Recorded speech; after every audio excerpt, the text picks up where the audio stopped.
Hello नमस्कार, स्वागत आप सबका आपके अपने उत्कर्ष यूट्यूब चैनल पर। और मैं हूं आपका होस्ट दोस्त नरेंद्र चौधरी। जैसे जैसे रीट का एग्जाम नजदीक आता जा रहा है वैसे वैसे आप लोगों के दिल की धड़कन तो बढ़ती जा रही होगी कि सर अब अंतिम कुछ दिन यहां पर बचे हैं, क्योंकि 27 फरवरी को एग्जाम होने जा रही है और कुछ दिन यहां पर बचे हैं। तो अब अंतिम समय में ऐसी क्या प्लानिंग हो कि हम रीट को पास करके चले जाएं, क्योंकि रीट के बिना हम लोग थर्ड ग्रेड के एग्जाम में नहीं बैठ सकते। रीट एक अपने आप में एक पात्रता परीक्षा है और ये तो पास करनी जरूरी है, और उसी के बाद में हम लोग थर्ड ग्रेड के एग्जाम में बैठेंगे। तो जैसे जैसे दिन नजदीक आते जा रहे हैं वैसे वैसे दिल की धड़कन तो बढ़ती जा रही है। यार क्या होगा, कैसे होगा, क्या करे क्या ना करे, कैसे पढ़े, उन सब बातों की चर्चा आज के सेशन में हम लोग करने वाले हैं।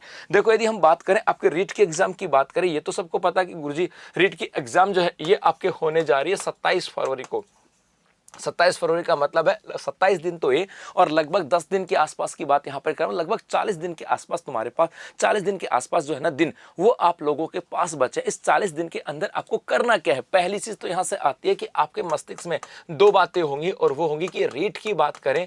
ये जो रीट है ये अपने आप में एक पात्रता परीक्षा है सर। ये रीट जो है ये तो एक पात्रता परीक्षा है। अब बेटा ये जो पात्रता परीक्षा है उसको उसी रूप में ही रखना है कि पात्रता परीक्षा है, लेकिन इसकी दो बातें यहां से आती। पहला तो कुछ बच्चा सोचेगा कि सर ये रीट तो पात्रता परीक्षा है और सब हमें तो 90 मार्क्स ही लेके आने, ये अलग अलग कैटेगरी वाइज अलग है।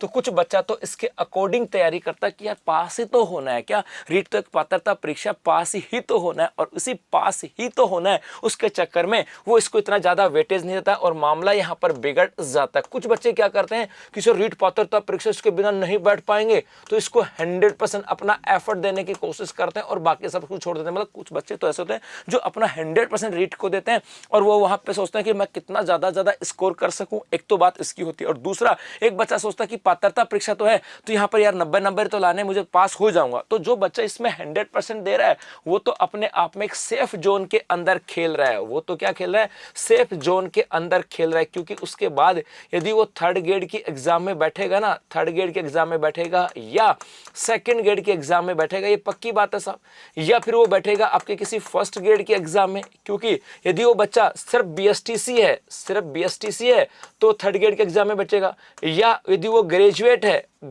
है और प्लस बीएड किया हुआ है तो सेकंड ग्रेड में बैठेगा, और यदि उसने पीजी कर रखी है और प्लस बीएड कर रखी है तो फर्स्ट ग्रेड में बैठेगा। मतलब इस थर्ड ग्रेड के एग्जाम में वो बच्चा बैठ रहा है जिसने पीजी और बीएड कर रखी, वो भी बैठ रहा होगा क्योंकि पहली बार होगा सब, हो सकता है किसी कार्ड पहले से नहीं दिया हो, या वो जिस बच्चे ने ग्रेजुएशन कर रखा है, बीएड कर रखा है, वो भी दे रहा होगा, और जो बीएसटीसी कर रहा है ये भी दे रहा होगा।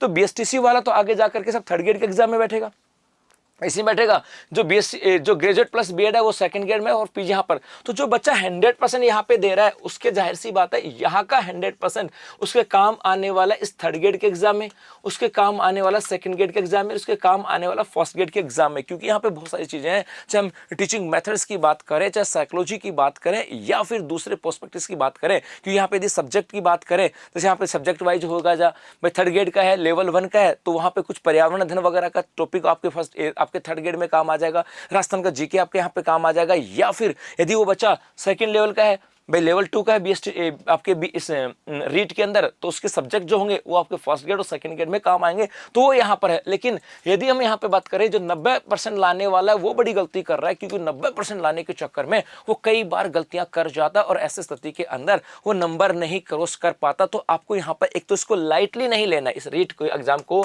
हल्के में नहीं लेना है, एक तो हल्के में नहीं लेना है। पहली बात तो ये आपको ध्यान में रखना है कि हल्के में नहीं लेना। यदि हल्के में ले लिया तो बहुत सारी चीजें बिगड़ सकती हैं। और उसके बाद में अब हमें अंतिम समय में क्या करना है? सबसे पहले एक तो हमें फोकस करना है अपने रिवीजन के ऊपर। जी हां, हमें रिवीजन के ऊपर तो फोकस करना ही होगा, 100% करना होगा कि भैया रिवीजन तो करना होगा, क्योंकि इतना समय हमें मिला था रीट रीट रीट रीट रीट, तो आपने कोर्स तो पूरा किया होगा, रिवीजन आपको करना है। क्योंकि यदि रिवीजन नहीं किया तो एग्जाम हॉल में जब बैठोगे ना तो पढ़ी हुई चीजें भूल जाते हैं। कई बार ऐसा होता है हम बहुत कुछ पढ़ के जाते हैं, आप में से बहुत सारे बच्चे होंगे बहुत कुछ पढ़ के जाते हैं, जब एग्जाम हॉल में बैठते हैं तो पता लगता है यार मुझे कुछ आता ही नहीं। ऐसा इसलिए कि वो रिवीजन नहीं करके आए और सिर्फ पढ़ के आए थे, और पढ़ी हुई चीजें हम लोग भूल जाते हैं। बार बार रिवीजन करोगे, बार बार चीजों की प्रैक्टिस करोगे तो माइंड में स्थिर हो जाते हैं। एग्जाम हॉल में जब बैठोगे तो पेपर सामने आता है तो वो आपके सामने आता है। तो रिवीजन आपको करना है, और उसके साथ साथ एक आपको यहाँ पर जाना है, आपके टेस्ट सीरीज की बात करें, जी हाँ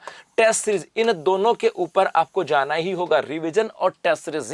यदि आप भी अभी बता रहा हूं, यदि अब भी आपने इस स्टार्ट किया, सपोज करो किसी बच्चे ने पहले पढ़ा था, स्टार्ट नहीं किया था, यदि किसी बच्चे ने आज भी पढ़ना स्टार्ट किया, हो सकता है कोई बच्चा ऐसा भी हो जो आज से पढ़ना स्टार्ट करे, तो वो भी 40 दिन के अंदर रीट को करेक्ट कर सकते हैं, बशर्ते वो पढ़े, उसका रिवीजन करे और टेस्ट दे। लेकिन समय उसको ज्यादा देना पड़ेगा। यहाँ पे नॉर्मल बच्चा होगा, वो नॉर्मली 5-6 घंटे पढ़ रहा होगा तो भी काम बन जाएगा, लेकिन जो पहली अब से स्टार्ट करेगा उसको समय ज्यादा देना पड़ेगा। लेकिन ये पक्की बात है, अब आपके अंतिम समय के अंदर आपको गुजरना होगा किस दौर से, आपको गुजरना होगा रिवीजन के दौर से, 100% गुजरना होगा, ताकि एग्जाम हॉल में बैठो तो आपको ये फील नहीं हो कि मैं कुछ भी नहीं पढ़ के आया। उसके साथ साथ आपको टेस्ट सीरीज भी ज्वाइन करना होगा, क्योंकि टेस्ट सीरीज के माध्यम से आप जो टेस्ट, जैसे टेस्ट दोगे, टेस्ट देने के बाद आपको ये क्लियर हो जाएगा कि पर्टिकुलर इस सब्जेक्ट के अंदर आप वीक हो। जैसे आपने L1 के बच्चे और L1 का आपने पूरा लेंथ, फुल लेंथ टेस्ट दिया, तो फुल लेंथ टेस्ट के अंदर आपको क्लियर हो जाएगा कि आप भाई जो आपके 5 यूनिट है, पहली यूनिट है, सेकंड यूनिट है, टीचिंग मेथड्स वाली, साइकोलॉजी वाली बात करें, या लैंग्वेज फर्स्ट की बात करें, लैंग्वेज सेकंड की बात करें, या फिर साइंस मैथ की बात करें, कौन सा पोर्शन जो है ना वो आपका कमजोर है, ये आपको पता लग जाएगा। उसके अकॉर्डिंग आप लोग दोबारा से इसको पढ़ सकते हो, उसको रिवीजन कर सकते हो। L2 में हो, चाहे साइंस मैथ की हो, चाहे हिंदी इंग्लिश के किसी के बच्चे हो, तो यदि वो यहाँ पे टेस्ट सीरीज देगा तो उसको पता लग जाएगा कि मैं पर्टिकुलर इस चीज में मेरे मार्क्स कम आ रहे हैं, तो अभी भी उसके पास 40 दिन है, उसको क्लियर कर सकता है। तो रिवीजन और उसके साथ साथ टेस्ट सीरीज तो अब जाना ही होगा, क्योंकि टेस्ट सीरीज के माध्यम से एग्जैक्ट पता लगा सकते हो आप लोग की कमी कहां पर है और कौन सा पोर्शन मजबूत है। जो पोर्शन मजबूत है उसको फटाफट रिवीजन दो, थोड़ा सा कम समय दो, और जो पोर्शन कमजोर होगा वहां पर उसको फटाफट से वापस से तैयार करो, उसको रिवीजन करो और वापस से टेस्ट सीरीज दो। तो अब तो रिवीजन और टेस्ट सीरीज का दौर है, और जिन बच्चों ने इन स्टेप को फॉलो किया, पक्की बात तो वो इन चीजों को हल्के में नहीं लेगा, 100% अपना पूरा एफर्ट देगा रीट के एग्जाम में, क्योंकि हल्के में नहीं लेना है, क्योंकि इसी रीट के बाद अब बनोगे थर्ड ग्रेड के शिक्षक। तो अभी के लिए बस इतना सा, धन्यवाद।